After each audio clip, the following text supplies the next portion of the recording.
Today, I'm going to teach you how to be a big poser.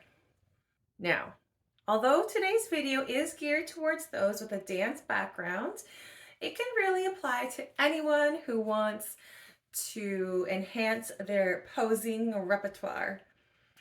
I want to preface this video by saying that what we're talking about today are photos where you are just trying to hit some poses, if you're trying to take your own selfie, or you might be having a few snaps done by a professional photographer. But there are many times when you may be shooting creatively with a photographer where you do have to be absolutely still and you do have to nail some specific poses. So we're not talking about those, but we're talking about the ones that we probably do most of the time, where someone's pointing a camera at you or you're trying to take your own selfie and you just need some ideas on what to do with your body. Isn't it funny how as dancers we're so comfortable with movement and flow when we're on the stage, but when it comes to posing in front of the camera, all of a sudden you forget how to pose. You run out of ideas on what to do and you just basically are going to hit the same three poses. You know what I'm saying? So here's the tip. Turn your video on and just start to flow through some movements very slowly. Change the angles, change the depth, and chances are you're going to find a couple of moments you're really going to like. Or you can even move through some combos that you already know. And then you might get some nice lines or some nice moments that you can screenshot as the photo, or then use that moment for future inspiration and you can recreate it, because then as you're looking at it, you're like, oh, I really like that. I really like that pose, or oh, I like this angle, or oh, I like it when my hand hits here.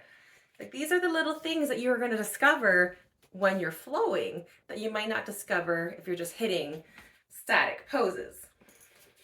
The other reason why I recommend flowing through movement, especially for dancers, is it is a comfortable space for you to be in, which then translates to your face. So as soon as you start doing a slow flow, your face softens a little. It's going to look a little more natural because it's going to feel a little more natural for yourself.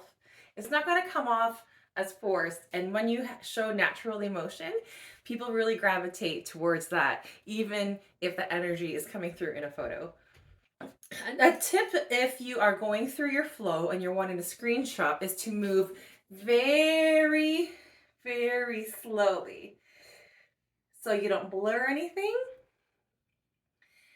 And also, because we know that oftentimes it's just a microsecond or a micro movement that is the difference between that photo's okay to wow, nailed it.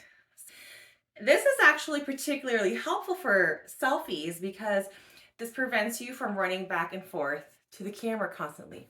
So now I'm going to show you a video clip of where I recently did this right before a show. I wanted to get some cute pics of my outfit, and I did this exercise. So I will show you the flow that I went through and then some of the resulting screenshots. And this isn't anything fancy. I didn't spend very much time on this, but this is just to show you what can be done in a quick, like 1 minute flow and some of the shots I can get from it.